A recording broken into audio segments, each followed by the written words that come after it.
மக்களுக்கு எந்த வகையில் உதவி இருக்கிறது?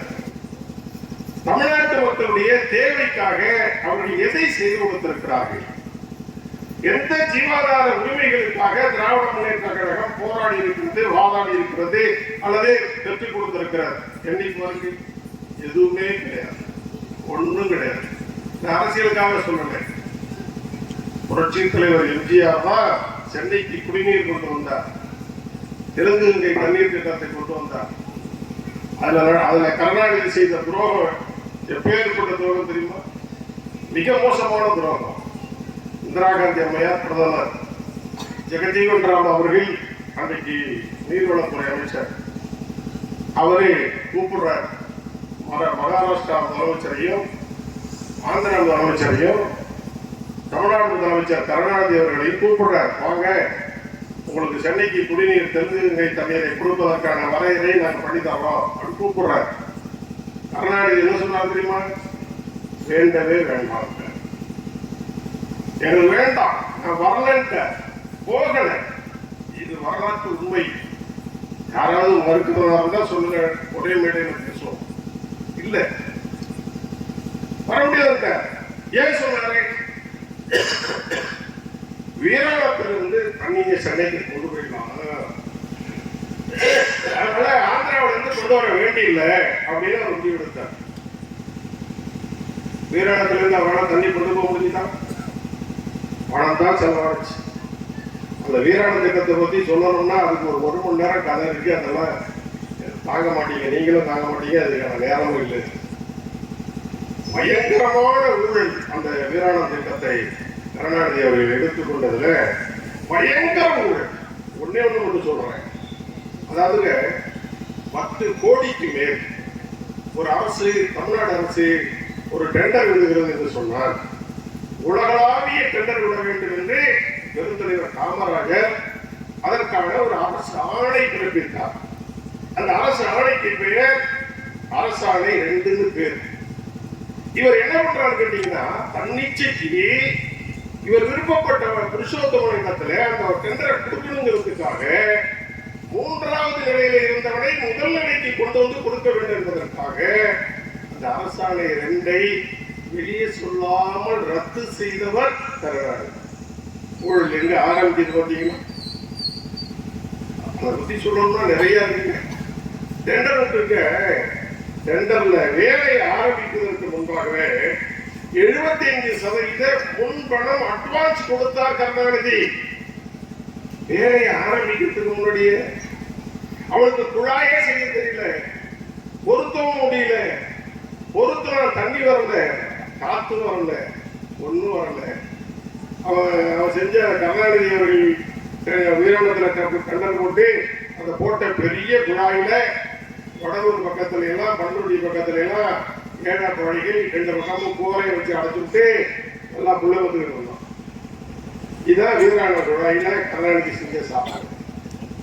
ஆனால் அதே வீராணம் திட்டத்தை புதிய வீராணம் திட்டம் என்று புரட்சித் தலைவர் அம்மா அவர்கள் கையிலே எடுத்து 720 கோடி பணத்தை ஒதுக்கி 18 மாதத்திலே முடிப்பேன் என்று அறிவித்து 16 மாதத்திலேயே முடித்து கருணாநிதி கோபாலபுரத்திலே குடியிருக்கிறாரே, அவர் வீட்டுக்கும் குடிக்க தண்ணீரை கொடுத்தவர் புரட்சித் தலைவர் அம்மா. இதுல எல்லா கட்சியும், பாமக உட்பட, காங்கிரஸ் உட்பட, கம்யூனிஸ்ட் உட்பட, அம்மா அந்த திட்டத்தை கைவிடுங்க கைவிடுங்க, கருணாநிதி ஏற்கனவே செஞ்சு அவரால் நிறைவேற்ற முடியல, இது முடியாத திட்டம், ஆவாத திட்டம், இது ஆவே ஆவாதுன்னு சொல்லி கோஷம் போட்டாங்க, போராட்டம் நடத்தினாங்க. அம்மா காதலே வாங்கல, நிறைவேற்றி முடித்தார்கள் புரட்சித் தலைவர் அம்மா.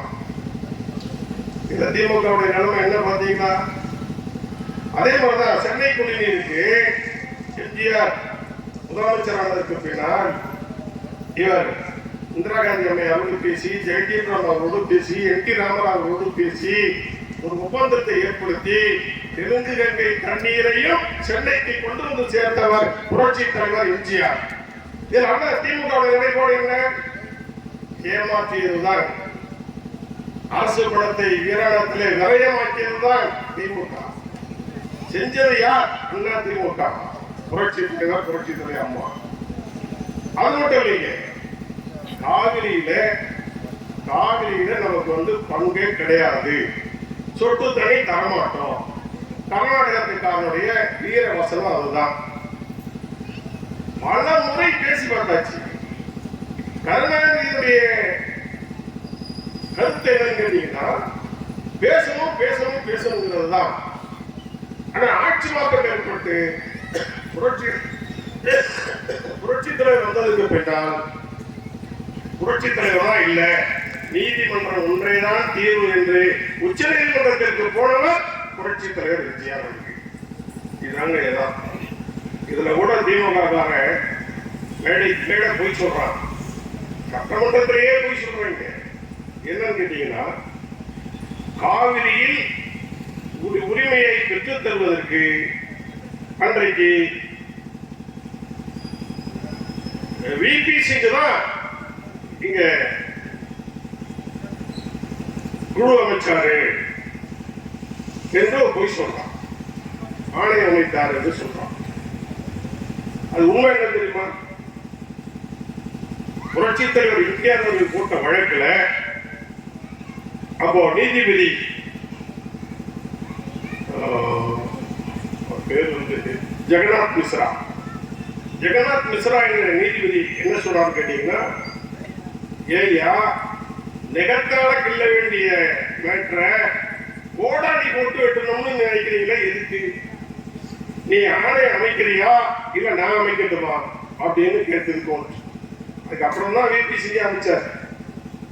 அந்த உண்மையை மறைச்சிடுறாங்க.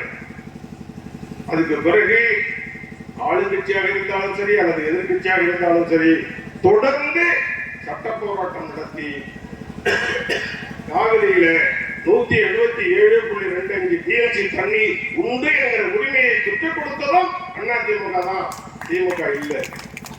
திமுக அவருடைய சொத்துக்களை, கர்நாடகத்தில் இருக்கிற சொத்துக்களை எல்லாம் காப்பாற்றி கொடுக்க வேண்டும் என்பதற்காக, அவருடைய வாரிசுகளுடைய சொத்துக்களை எல்லாம் காப்பாற்ற வேண்டும் என்பதற்காக கர்நாடகத்துக்கு உடந்தையாக இருந்ததை தவிர இன்றைக்குமே அவர்கள் காவிரியில நீரை பெற்றுத்தர வேண்டும் என்று போராடியதும் இல்லை, உண்மையாக அவர்கள் நடந்து கொண்டதும் இல்லை. அதிமுக தான் அதையும் வாங்கி கொடுத்துச்சு. அதே போல முல்லைப்பெரியாறுல 136 அடி அளவுக்கு தண்ணியை தேக்கிற உரிமையை தான் கேரள அரசு கொடுத்தது. ஆனா 142 அடி அளவுக்கு உயர்த்தினாதான் தென் மாவட்டங்கள்ல 6 மாவட்டத்துக்கு தண்ணி போகும், நல்லா போவாது. அவ்வளவு மேடு, இது அவ்வளவு பண்ணலாம்.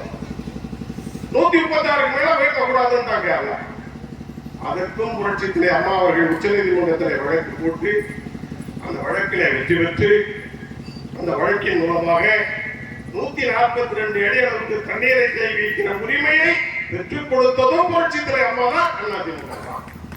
திமுக பங்கு என்ன எதுவும் கிடையாது. அது மட்டும் இல்ல, கச்சத்தீவை இலங்கைக்கு அன்னைக்கு இந்திரா காந்தி பிரதமராக இருக்கிற போது இலங்கைக்கு தாய் வாக்கு கொடுக்கிறார். அப்ப முதலமைச்சர் கருணாநிதி தவறு என்று பேசினாரா அல்லது ஏதாவது போராட்டம் பண்ணாரா, வெளியே சொன்னாரா? ஒன்றும் கிடையாது. அமைதி காத்தார். எதுக்காக? தன்னை காப்பாற்றிக் கொள்ள. இந்திரா காந்தி அம்மையார் கொடுத்துட்டாங்க. அதனாலதான் இன்னைக்கு நம்ம மீனவர்கள் கடும் துயரத்திற்கு ஆளாகிறார்கள். போன உடனே பிடிச்சிடறாங்க. அறிந்து போகிறார்களோ அறியாமல் போகிறார்களோ பிடிச்சாங்க, சிறைப்படுத்தப்படுது. இப்ப இப்பெல்லாம் பாத்தீங்கன்னா 3 லட்சமா ஒவ்வொருவருக்கு அபராதம், 10 லட்சம் வரைக்கும் அபராதம் போடுறான். அவர் கோர்ட்ல போடுறவங்க போட்ட அரசுடைமைன்னு எடுத்துக்கிறான். இந்த சர்க்கார் ஏதாவது கேட்குதா? ஏதாவது பேசுறீங்களா? இந்திய சர்க்காருடைய உதவியால்தான் இலங்கையே இன்னைக்கு வாழ்ந்துகிட்டு இருக்கு. பொருளாதார சீர்கேடு இலங்கை நாசமா போயிட்டு பல்லாயிரக்கணக்கான கோடிகளை கொண்டு போய் கொட்டி மோடி இலங்கை சர்க்காரை காப்பாற்றி கொடுத்தார். அப்படிப்பட்ட சர்க்கார்ல நம்ம மீனவர்கள் இங்க இருந்து போனா அந்த படகை பிடிச்சா படகு அரசுடைமையில இருக்குதான், படகை திருப்பி கொடுக்கறது இல்லை. என்ன சர்க்காரு? அதனால நம்முடைய இதய புரட்சி தலைவர் அம்மா அவர்கள் இந்த கச்சத்தீவையும் மீட்க வேண்டும் என்பதற்காக உச்ச நீதிமன்றத்திலே வழக்கு போட்டார்கள். வழக்கில் அம்மா என்ன தெரியுமா சொன்னாங்க? இந்திய அரசியல் சாசன சட்டப்படி இந்தியாவுடைய ஒரு பிடி மண்ணை அள்ளி கொடுப்பதாக இருந்தாலும் பிரதமராக இருப்பவர் அல்லது ஜனாதிபதியோ யாரோ நாடாளுமன்றத்தின் இரு அவைகளிலும் அந்த தீர்மானத்தை முன்வைத்து வெற்றி பெற செய்து அதுக்கு பின்னர் தான் கொடுக்கணும். தன்னிச்சையாக கொடுப்பதற்கு அதிகாரம் இல்லை. எனவே இதை மீட்டு தர வேண்டும் என்று உச்ச நீதிமன்றத்தில் அம்மா வழக்கு போட்டிருக்கிறாங்க. வழக்கு இன்னும் வரல. என்னைக்கு வந்தாலும் அதிலேயும் வெற்றி பெறப் போவது புரட்சி தலைவி அம்மா அவர்கள் கொண்டு வந்த வழக்கு தான். கண்டிப்பாக வெற்றி பெறுவார்கள். நினைச்சு பார்த்து என்ன இவரு திமுக எதை செய்திருக்கிறது, எதை சாதித்திருக்கிறார்கள், எந்த ஜீவாதார உரிமையை பெற்றுக் கொடுத்திருக்கிறார்கள்? எதுவுமே கிடையாது. நான் இந்த வேலையிலிருந்து சொல்லுவேன், தமிழ்நாட்டு மக்களிடத்துல வாக்குகளை தாருங்கள் என்று கேட்கிற உரிமை அதிமுக காரன் ஒருவனுக்குத்தான் இருக்கே தவிர திமுக காரனுக்கு இல்லை. திமுக காரன் போச்சேரி, திமுக காரன் கொலைகாரன், கொள்ளைக்காரன், அபாண்டமான பொய் மூட்டைகளை அவிழ்த்து விடுகிறவன் திமுக காரன். இதுதாங்க யதார்த்தமான உண்மை. இதுல ஒன்றும் அரசியலா நம்ம பேசல, உண்மையை சொல்றோம். உண்மை. இன்னும் புரட்சித்துறை அம்மா அவர்கள் மட்டும் ஒரு 5 ஆண்டு காலம் உயிரோடு இருந்திருந்தார்கள் என்று சொன்னால் தமிழ்நாட்டுடைய நிலைமையே வேற. தமிழ்நாட்டுடைய நிலைமையே வேற. அதான் உண்மை. இன்றைக்கு எடப்பாடியார் 4.5 ஆண்டு காலம் ஆட்சி எடுத்திருக்கிறார். விவசாயிகளுக்கு ஒன்று என்றால் ஓடி வந்தாரா இல்லையா? இன்னைக்கு என்ன நடக்குது? நல்லா விளைஞ்சிருக்கு, இல்லைன்னு சொல்லல. பள்ளமும் விளைஞ்சிருக்கு, மேடும் விளைஞ்சிருக்கு, எல்லா இடமும் நல்லாவே விளைஞ்சிருக்கு. விளைஞ்சி என்ன புண்ணியம்? எல்லாம் அப்படியே உணவு படுத்து கிடக்கிற மாதிரி படுத்து கிடக்கு, தரையோட கருது. அறுவடைக்கு தயாரான கதிர்கள் தண்ணீரில் மூழ்கி தண்ணிக்குள்ள கிடைக்கும். நாளையிலிருந்து என்ன ஆகும்? முளைக்க ஆரம்பிக்கும். அறுக்க முடியுமா? அறுக்க முடியாது. ஆனா இவன் என்ன சொல்றான்? 17% கொடுத்தாலும் நெல் எடுத்து போயங்கிறான். ஹைவேஸ் கொண்டு பூரா விவசாயிகள் நெல்லை காய வைக்கிறாங்க. உற்பத்தி பண்றதுக்கே ஒன்னையும் காணும். நெல்லை காய வைக்கிறதுக்கு யார் செலவு பண்றது? சரி, செலவே பண்ணுவோம் ஐயா, ஆள் கிடைக்குதா? மூட்டத்துக்கு ஆள் இருக்கிறாங்க. அப்போ எல்லாம் உங்ககிட்ட வாங்கி குடி எல்லாம் குடிச்சு விட்டு தண்டு வடமெல்லாம் எலும்புல இருக்குங்கிறதெல்லாம் போய் இப்ப எல்லாம் பவுன் வைக்க மாதிரி கவுண்டு போய் கிடக்குறான். நம்ம ஆளு எங்க போய் நல்ல காய வைப்பேன், எப்படி கொண்டுட்டு போவேன்? அரசாங்கம் கொஞ்சமாவது சிந்திக்க வேண்டாமா? செயல்பட வேண்டாமா? இவ்வளவு பாதிப்பு ஏற்பட்டிருக்கிறதை வந்து பார்க்க வேண்டாமா? வருவாய்த்துறையாவது அனுப்ப வேண்டாமா? வேளாண் துறையாவது அனுப்ப வேண்டாமா? வேளாண் துறை அமைச்சர் கடலூர்ல தானே இருக்கிறாரு, வந்து பார்க்க வேண்டாமா? இந்த 4 ஆண்டு காலத்துல விவசாயிகளுக்கு அவர்கள் என்ன செய்து கொடுத்திருக்கிறார்கள்? எடப்பாடியாருடைய காலத்துல எப்ப பார்த்தாலும் பேங்க்ல பணம் வந்துகிட்டே இருந்துச்சு, நம்ம எடுத்துக்கிட்டே இருந்தார். வெள்ள நிவாரணம், அதுக்கப்புறம் பாத்தீங்கன்னா இன்சூரன்ஸ்,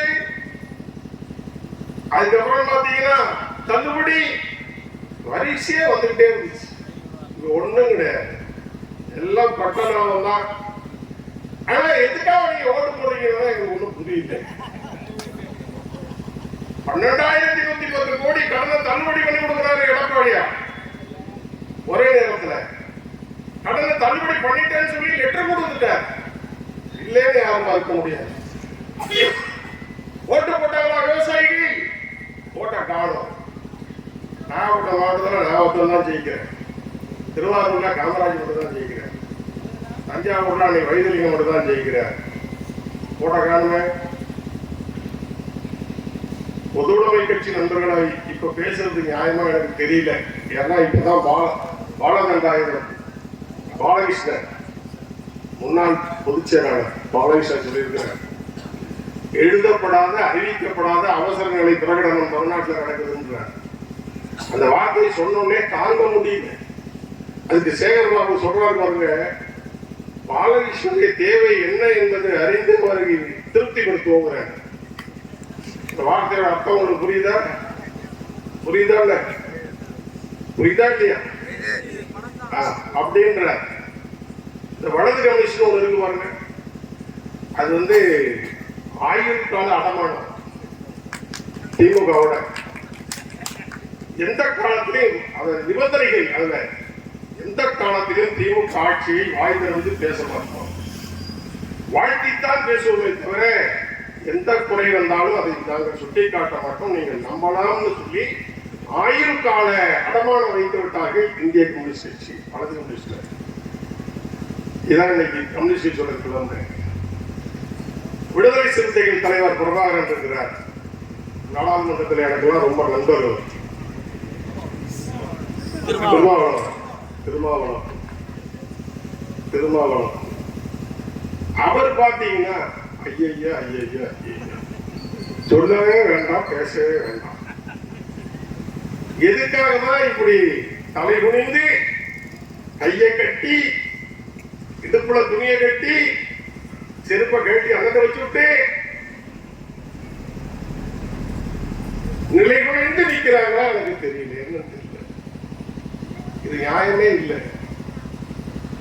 எத்தனை அசம்பாவிதங்கள், எத்தனை கொடுமைகள், எத்தனை கொள்ளைகள். பின்னாடி முரளியை செல்ல காட்டுற ரெண்டு பேர் பைக்ல வர்றான், ஒருத்தன் உள்ள போறான், உள்ள போயிட்டு ஒரு பொம்பளை போலீஸோட செயினை அறுத்துக்கிட்டு ஓடுறான். இப்ப காமிச்சாரு அந்த அம்மா வந்து மப்டியில இருக்குது. அந்த பொம்பளை போலீஸுக்குன்னு பெண் போலீஸுக்குன்னு ட்ரெஸ் இருக்கும்ல, அந்த ட்ரெஸ்ல சேலையில அந்த அம்மா இருக்குது. அதை பிடிக்கிட்டு போறான். போலீஸ்கிட்டே பிடிக்கிட்டு போறாங்க. எங்க ஊர்ல தலைஞாயில எங்க ஒடேஸ்வரர் சௌரியம் இருக்கிறார், அவரோட கிளாஸ் இருக்கு. வேற என்ன பாலிச்சாமியா பூமிதான் ரெண்டு ரவுடியை வெட்டிட்டு போறேன். ஆடுங்கிறவன வெட்டி போட்டாங்க. எங்க ஊர் பையன் எஸ்எஸ்ஐ வெட்டி போட்டான். போலீஸுக்கு பாதுகாப்பு. கனிமொழி அம்மா பொதுக்கூட்டம் நடத்துது, பொம்பளை பெண் போலீஸே பாதுகாப்பு நிற்குது. திமுக அதை இடுப்பை போய் சொல்றாங்க. கம்ப்ளைண்ட் கொடுத்தா எஃப்ஐஆர் போட மாட்டேங்கிறான் போலீஸ். இதாங்க திமுக. எங்க கொலை நடக்கல நினைச்சு பாருங்க. கோர்ட்ல கொலை, கோர்ட் வாசல்லையே பள்ளிக்கூடத்துக்குள்ளேயே டீச்சர் கொலை. விஏஓ மண் எடுக்கப்படாதுன்னு சொன்னா அவனை வெட்டி கொடுத்தாங்க. விஏஓலாம் வேலை பார்க்கணும்னா எங்களுக்கு துப்பாக்கி கொடுத்தாதான் வேலை பார்ப்பாங்கிறாரு கலெக்டர்கிட்ட, அரசாங்கத்திட்ட. விஏஓட நிலைமை அப்படி இருக்கு. எங்கே பார்த்தாலும் சென்னை அண்ணா பல்கலைக்கழக பாலியல் பலாத்காரத்தை பற்றி கொஞ்சம் கொஞ்சமா எல்லாரும் பேசிட்டாங்க. அதனால நான் அதை போய் எடுக்கிறோமா வேண்டாமாங்கிறத யோசிக்கிறேன். என்ன நிலவரம் நினைச்சு பாருங்க. அதாவது இந்தியாவே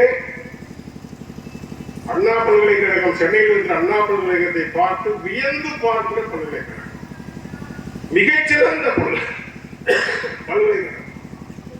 அந்த பல்கலைக்கழகத்துல உள்ளர பூந்து அந்த பொறியியல் கல்லூரி படிக்கிற 2ஆம் ஆண்டு படிக்கிற அந்த மாணவிய பேசிட்டு இருக்கிற ஆண் காதலரை விரட்டி விட்டுட்டு அதை போட்டோ எடுத்து வீடியோ எடுத்து இதை உங்க குடும்பத்துக்கு அனுப்புவேன், இதை வந்து உங்க முதல்வருக்கு அனுப்புவேன், உங்க மாணவர்களுக்கு அனுப்புவேன், இந்த வெளி உலகத்துக்கு அனுப்புவேன்னு மிரட்டி பாலியல் பலாத்காரத்துக்கு அவன் பண்றான். அந்த பொண்ணு சொல்லுது, மாதவிடாய் யாரா என்னை விட்டுடுவான்னு சொல்லி கும்பிடுது. அப்போ கூட அவன் விடலன்னு சொன்னா எப்படிப்பட்ட நாடுன்னு நீங்க நினைச்சு பாருங்க. 20 வழக்குகள் அவன் மேல இருந்திருக்கு. 3 முறை ரவுடி லிஸ்ட்ல அவனை கைது செய்திருக்கிறார்கள். அப்படிப்பட்ட ஒருவன் அண்ணா பல்கலைக்கழகத்துக்குள்ள நினைச்ச போதெல்லாம் உள்ள போறான், நினைச்ச போதெல்லாம் வெளியே வர்றான். அப்படிப்பட்ட ஒரு அனுமதி அவனுக்கு கிடைக்குதுன்னு சொன்னா அவனுக்கு இருக்கிற அரசியல் பலம் என்னன்னு நீங்க பாருங்க. அவனுக்கு இருக்கிற அரசியல் பின்னணி என்ன பாருங்க. இன்னும் வெளிப்படையா சொன்னா மா சுப்பிரமணியன் மக்கள் நல்வாழ்வுத்துறை அமைச்சர், அவன் கடையில வரை பிரியாணி சாப்பிடுறார். அது சாப்பிடலாம், நான் கூட சாப்பிடணும்னு வச்சு சாப்பிடலாம்.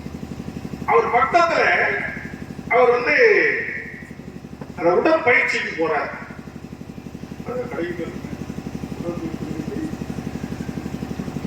ஜிம்முக்கு போறார். ஜிம்முக்கு போயிட்டு வரும்போது அவருக்கு முட்டை உடைச்சி கொடுக்கறதே இவன் தான், ஞானசேகரன் தான். எப்பவும் முட்டை உடைச்சி கொடுக்கறதே ஞானசேகரன் தான். 20 விளக்கு, 3 குண்டாசு, 3 பொட்டாட்டி, ரோட்ல கடை, பிரியாணி கடை. அவனுக்கு மா சுப்பிரமணியம் ஏன் இந்த அளவுக்கு மரியாதை கொடுக்கணும்? அவங்ககிட்ட போய் எதுக்கு நீ இவ்வளவு தூரம் நிக்கணும்? சரி, நடந்து போச்சு. போலீஸ் இந்த பொண்ணு போய் எஃப்ஐஆர் போலீஸுக்கு சொல்லுது. உச்ச நீதிமன்றம் என்ன சொல்லியிருக்கு தெரியுமா? இந்த மாதிரி சம்பவத்துல பாதிக்கப்பட்ட பெண்ணினுடைய முகவரியோ புகைப்படத்தையோ வெளியிடக்கூடாது, வெளியிடக்கூடாது என்று உச்ச நீதிமன்றம் சட்டமே போட்டிருக்கு, உத்தரவை போட்டிருக்கு. அந்த உத்தரவை தாண்டி இந்த எஃப்ஐஆர உடனடியா வெளியிடுறாங்க. ஏன் வெளியிட்டாங்க? எதனால வெளியாச்சு? கோர்ட்ல போய் சொல்றாங்க. எப்படியா வெளியாச்சுன்னு கேட்டா, நீதிபதிகள் கேட்டா, முன்னாடி எல்லாம் ஐபிசின்னு ஒரு சட்டம் இருந்துச்சு, இப்ப அதை மாத்தி மத்திய சர்க்கார் சட்டத்தை மாத்தி இருக்கு. அந்த பிரச்சனையில இது லீக் ஆயிட்டு அப்படின்னு சொல்றான் போலீஸ். அப்போ நீதிபதி கேட்கிறாரு, அருமையான ஒரு வார்த்தை கேட்டார். இந்த சட்டம் 5 மாசம் ஆயிட்டு, இந்த 5 மாதத்தில் எத்தனை எஃப்ஐஆர் லீக் ஆனிச்சு அதை சொல்லுன்னு கேட்கிறார். ஒண்ணு சொல்ல முடியல. ஏன்னா லீக் ஆனது இது மட்டும் சொல்ல முடியல. அந்த பொண்ணு சொல்லுது, பலாத்காரம் பண்ணுகிற அதே நேரத்தில் போன் வருது. அந்த போன் எடுத்து அவன் பேசுறான். சார் அப்படிங்கிறான், அந்த இருங்கன்னு சொல்றான். அந்த சார்கிட்ட நீ ஒத்து போனோம்னு சொல்றான் அப்படின்னு அந்த பொண்ணு சொல்லு.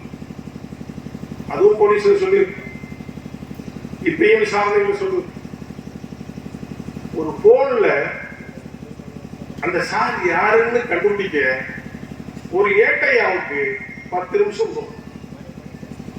எங்களுக்கு தெரிஞ்ச வரைக்கும் ஒரு போன்ல அந்த நேரத்தில் அந்த டைம்ல அந்த குறிப்பிட்ட போனுக்கு போன் வந்துதா இல்லையா, வந்த நம்பர் யார்கிட்ட இருந்துச்சு, எவ்வளவு நேரம் பேசினாங்க, இதை கண்டுபிடிக்க எவ்வளவு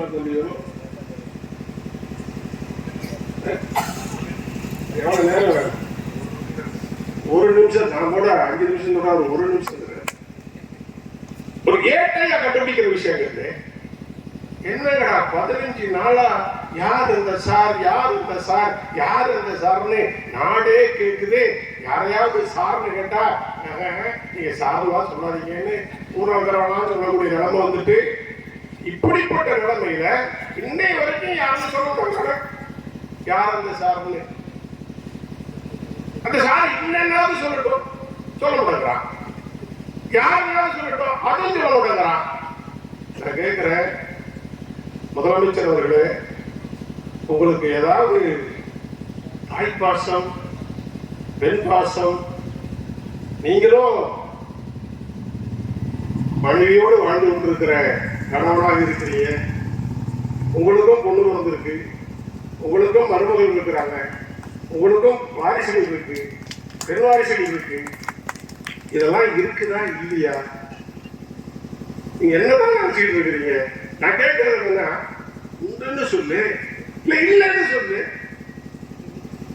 சொல்ல வேண்டிய சொல்ல சொல்லு. சொல்லணுமா இல்லையா?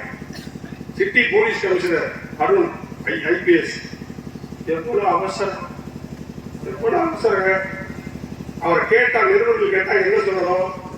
விசாரணையை முறையாக நடந்து கொண்டிருக்கிறது, சட்டப்படியான விசாரணை நடந்து கொண்டிருக்கிறது, குற்றவாளிகள் யாராக இருந்தாலும் தப்ப முடியாது, சட்டத்தின் பிடியிலிருந்து அவர்கள் ஒருபோதும் தப்பிக்கவே விட மாட்டோம், விரைவில் அதற்கான நீதி கிடைக்கும்.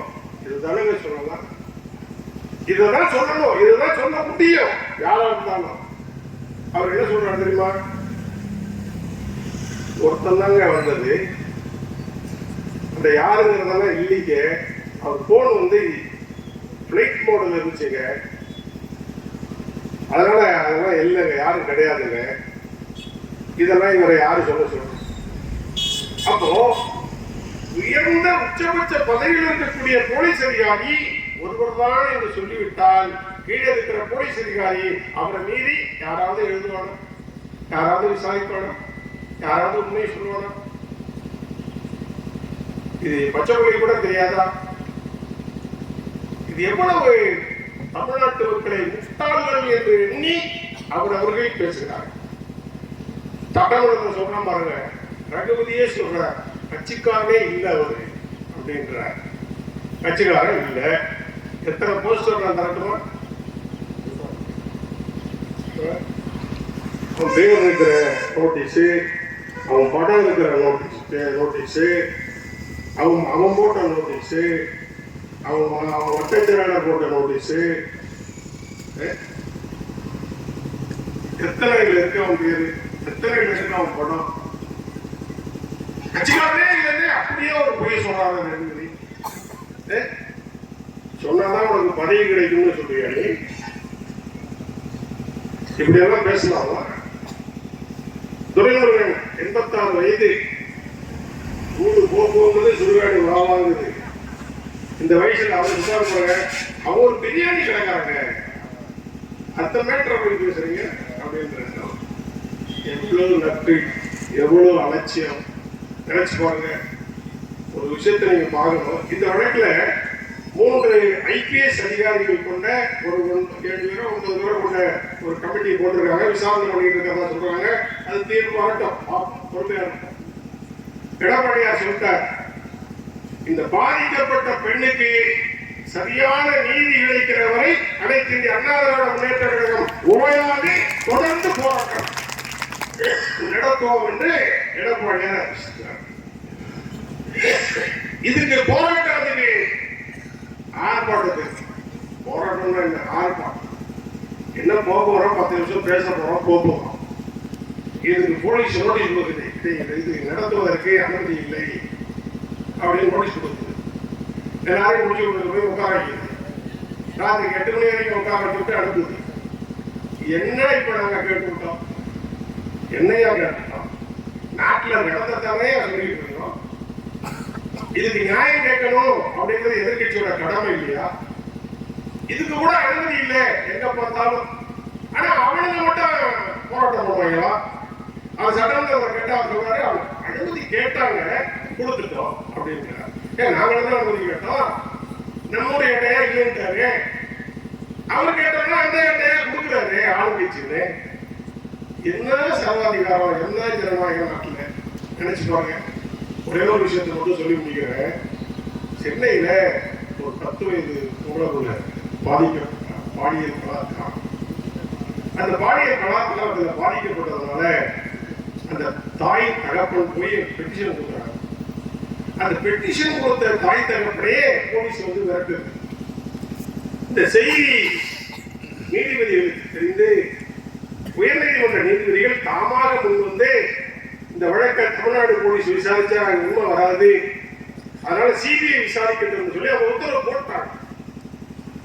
போட்டா அதை ஏற்றுக்கணுமா இல்லையா முதலமைச்சர்? ஒரு அபலை பெண்ணுக்கு ஏற்பட்டிருக்கிற அநீதிக்கு நியாயம் கிடைக்க வேண்டியது நியாயம் தானே? அது எவனாக இருந்தாலும் கைது செய்யப்பட வேண்டியது, தண்டனைக்கு ஆளாக வேண்டியது சரிதானே? நீதிபதிகள் சொல்லியிருப்பது ஏற்றுக்கொள்ள வேண்டிய ஒன்று தானே அப்படின்னு தானே நினைக்கிற முதலமைச்சர். என்ன பண்றாரு தெரியுமா? டெல்லிக்கு ஆளுநர் வக்கீல் அனுப்பி அரசாங்க பணத்துல அந்த செலவுல சிபிஐ வேண்டாம்னு சொல்லி உச்சநீதிமன்றத்தில் போய் வழக்கு போடுறார், அப்பீல் பண்றார், மேல்முறையீடு செய்யறார். அந்த உச்சநீதிமன்ற நீதிபதிகள் என்ன சொல்றாங்க தெரியுமா? என்னையா உங்களுக்கு வலிக்குது, நியாயம் கிடைக்க வேண்டாமா? அதனால உயர்நீதிமன்றம் கொடுத்த ஆணையை நாங்களும் ஏற்கிறோம், சிபிஐ விசாரிக்கணும்னு உத்தரவு போட்டுச்சு. இதுக்கு போலாமா? விழுப்புரத்துல சாராயத்துல 68 பேர் செத்தாங்கல்ல, அரசாங்க கணக்குப்படி. நம்ம கணக்கு அது வேற இருக்கு. எந்த இடத்துல? எஸ்பி ஆபீஸுக்கு பக்கத்துல விழுப்புரம் மையப்பகுதி கடத்தலுள்ள சாராயம் விற்கிறான். யாரு? திமுக காரன். அந்த சாராயத்துல செத்து விட்டாங்க. அதுக்கும் அண்ணா திமுக வழக்கு போட்டு சிபிஐ விசாரணை வேண்டும் வாங்கிட்டோம்.